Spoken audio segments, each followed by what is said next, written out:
Hey, this is Kim Evans, and thank you so much for viewing Inspired Conversations. And we're having a live podcast with a very beautiful young lady, Miss Jennifer Tosh.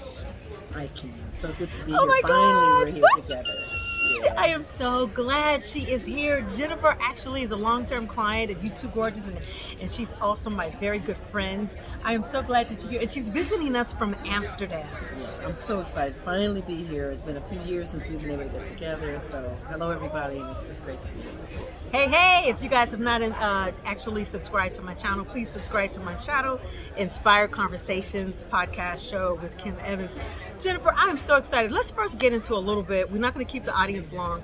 You know, you are actually the epitome of health and beauty and wellness, and it has been a pleasure of all the 15 plus years of servicing you. You just get more beautiful and more beautiful and more beautiful. Thank you, sis. I mean, I'm part of that. You know, my skin right now is glowing because I just got my actually ultimate facial with you, and you have been a true inspiration for me for over many, many years to do wellness and to take it into a different direction. So I feel really blessed. It's so beautiful when you work with clients and then they really do what you tell them to do. And if I have to say, Jennifer is a textbook, like doctors with like a textbook. I mean, she does it to the T. Her life, her health, her wellness, her business, you know, as being a parent, as being a friend. I mean, she really works her whole life from a holistic continuum, and I'm happy to know you for that. And you actually are epitome for what you do in your health. So let's toast to that. Let's toast to that. Cheers. Happy birthday to us. Let's be celebrating our July birthdays. What a way to end it, right? So let me ask you, sum up in just one sentence, what is holistic health to you?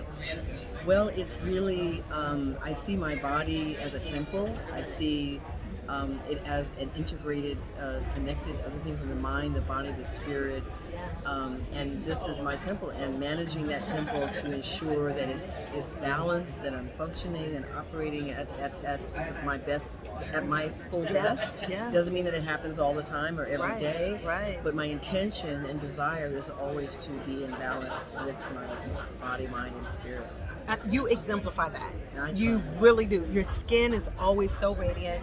Your health, so you can really see that you're an example of what you eat, your fitness, your wellness, your spirituality. You know, we're not all perfect, but she damn near close to being Well, perfect. you know, I just try to live that because I know how it feels to feel good. Yeah. And now, once you've experienced that balance in your body and your mind and your spirit, you always want to maintain that. Absolutely. So it's worked. It's not something that happens automatically. I mean, sure, genetics play a role, Absolutely. but you have to do your part You gotta to do your part. ensure that you are constantly, sustainable. It's sustainable. Absolutely.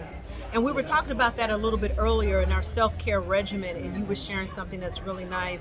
What's one self-care tip that you would like to share with the ladies? We know you get your facials, but in addition to what you do at home that you would like to share. Well, for me, it starts with what do you do in the first thing in the morning? Is I meditate, I pray.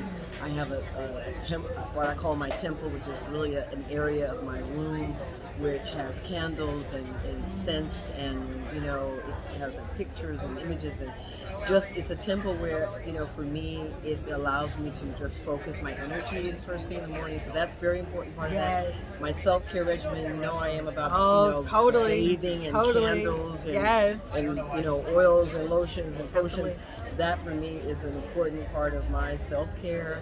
And I gave up eating meat 3 years ago. And look at the skin. Yeah, that for me was really a life choice because it just wasn't working for me to eat meat anymore. I mean, processing meat I just didn't feel good. So I just started eliminating things from my diet, and meat was the main thing. And once I gave that up and started moving more towards plant-based, I just feel 100% better, and my skin is a reflection of that. It really is. I just feel healthier, and that's really important. And your spirit is a reflection of your expression of how well you are living your life. So kudos to you on that. Thank you. So my goodness. So let's talk a little bit about the Black Heritage Tours. I love the fact Miss Jennifer actually is visiting here in the Bay from Amsterdam. She's in Amsterdam. I cannot wait to go. You must come. I mean, of course, the pandemic has, you know, interfered with a lot of people's travels, but I moved to Amsterdam almost 9 years ago, or it's 9 years ago, and I had no plans or intention of really staying, but it evolved into a life's work, into a purpose-filled work. I had to reinvent myself after the 2008 crash. Yeah. I went back to school. We both went to UC Berkeley, but I, had a 20-year hiatus and decided to just reinvent myself and became an academic and a life student. I call myself now a time traveler because my work centers around really focusing on colonial history and Black history of the past. So it just became something beyond what I had ever imagined it would be. So let me ask you something. When you say the Black Heritage Tours, tell us what are we to expect when we come to Amsterdam and sign up for one of your tours? Well, I think what people are most surprised by is that there is a Black history in the Netherlands and Amsterdam, that most people don't see the connection immediately as you would if you were in London or in France or Portugal or other places. But I really try to transport people back in time to explore this colonial heritage in a way that maybe had not been thought of before, and to develop people's understanding, or to shift the gaze to look at it not just from a perspective about slavery, but about history and heritage and memory. I'm very much focused on colonial and historical memory, and what does the past tell us about the present, and how can we use that in terms of defining the future. I love it. Yeah. So let me ask you, so when someone comes and they sign up for one of your tours, how long is it? Is it a whole day, a couple of days? It depends on what area Good question. Yeah. Well, generally our tours are maximum 2 hours. We don't try to overwhelm people with too much information at one time. Because you're in Amsterdam, of course, we're surrounded by water, so our primary tours are by boat. You're on a vintage, a saloon boat. Yes. You're exploring this hidden history that's visible in canal houses, monuments, on national buildings and museums. And so really after about 2 hours, you have been inundated with so much of this visual history that is preserved very well. That's one thing about the Netherlands, is that it's very much frozen in this sort of 17th century. So there's a lot of these symbols on buildings that you can still era. see. Yes. So after 2 hours, you have seen a lot. You have seen a lot. And I've co-written 3 books on the topic, so that's also part of the narrative, is that you can actually look at it, following it through. Where can we get a copy of your book? So you can go on my website. Okay, what is your website? BlackHeritageTours.com. Okay, BlackHeritageTours.com. I wrote the first book about Amsterdam's colonial history in 2014, and then we started also tours in New York State, Black Heritage Tours New York, as well as the Dutch Connected to Dutch, Native American and African heritage. And then in 2019, we wrote our third book about the whole country. So you can go on our website to learn more. But a part of the tour experience is the book is I love included in that. The book experience. is included. Yes, because it's a guide. It's guide. Really a guide that shows you all the sites, what we call sites of memory, that are connected to this colonial heritage. I cannot wait. You know I'm coming to Amsterdam in I wish 2022. you would hurry up and come. It but actually I'm gonna show you a good time. Oh yeah, we're That's gonna have a good not gonna be a time. problem. We need to just go ahead and just, ladies, we need to just go ahead and just make it Plan a 2022 girl trip. a girls Yes. trip. Y'all, would Oh y'all my be God. interested in we plan a girls trip? Yes. Do I need to call Miss Well Diva? Yes. Because if not, I may Please. just have to do this on You my would own. love it. All my sister girlfriends that come always leave feeling like, wow, they've had an experience. Not just a tour, it's an experience. It's an experience. I want to have an experience. I want to be able to just really enjoy the Netherlands. I want to see your tour. I want to do Other some cities, because restaurants, there's other lots cities of other around. cities that are also, we've expanded tours now, not only just in Amsterdam, but my co-authors and colleagues have tours in other cities, because there's so much of this colonial heritage in the country that most people don't know about. So I'm so excited. So I got to ask you this now before we close out. What inspires you to continue your further development of what you are doing in your business? Well, because there's always more to learn. Yeah. The history continues to evolve, and it continues to change. As we learn more, we can share more, we can show more. And really what's important to me is the legacy that I leave. Ooh, yes. Doing this has become a calling.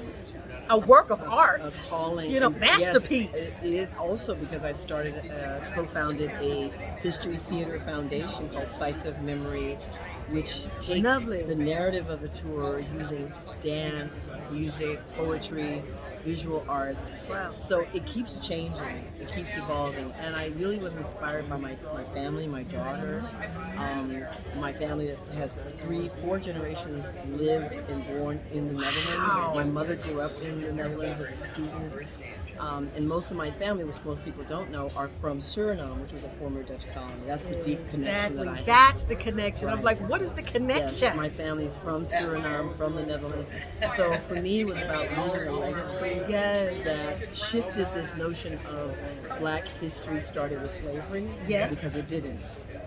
And making us see that there's so many layers to our history that is not known, or it's ignored, or it's forgotten. I love it. And that's why I do what I do. And I hope it's making a difference. Well, we have seen you doing a lot of your speaking engagements out in Europe as well as in the United States. And it's like my hat goes up. I'm like, she is actually living her mission, and she's actually living that vision.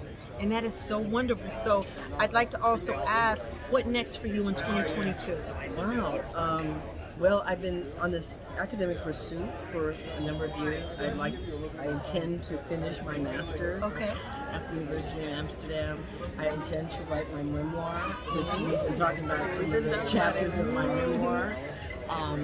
And I already see myself as an educator, so it's really expanding knowledge and producing more knowledge. I think it's a work in progress. I use the education as my form of activism in dealing with social inequality and injustice, and I just like to continue to do that work.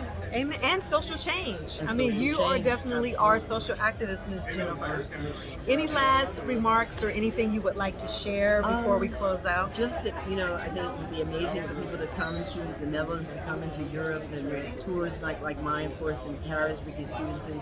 There's tours as one of my inspirators and dearest friends in London and Portugal. So there's a whole network of this colonial Black heritage, richness, Black heritage that is really, I think people want to come and just experience it. So live your dreams. Like I said, I'm a middle-aged woman who reinvented herself.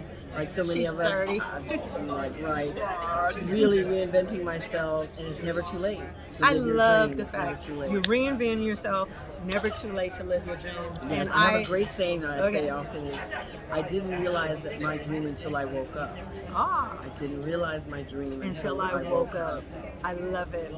Leave us your Instagram handle and also your website one more time. It's all Black Heritage Tours. So Instagram is Black Heritage Tours. My Twitter is Black Heritage AM, so for Amsterdam. I'm on, what's the other one? Facebook. Black Heritage Tours. Okay, it's the same. I'm on everything, but start with Black Heritage Tours. Amen. And if someone wanted to just reach out and ask some Black questions, Heritage Tours. Black Heritage Tours, wanted to ask a direct questions, are they able to do that? You can send any direct questions to info@blackheritagetours.com. That's our email address, or through the website blackheritagetours.com. I am so honored to have this woman here. Thank you, sis. She just touched down. Thank you, Miss Jennifer. We've been trying to do this, and I said, let's do it live. Thank you so much for saying yes to be my guest. Thanks for my beautiful glowing skin. She had her glorious Y'all need to facial. recognize Too gorgeous. Too gorgeous. In Lafayette. Thank you so much, guests, for watching. If you have not subscribed to my channel, please do so. Inspired Conversations with Kim Evans podcast. And we are on Spotify and also on iTunes.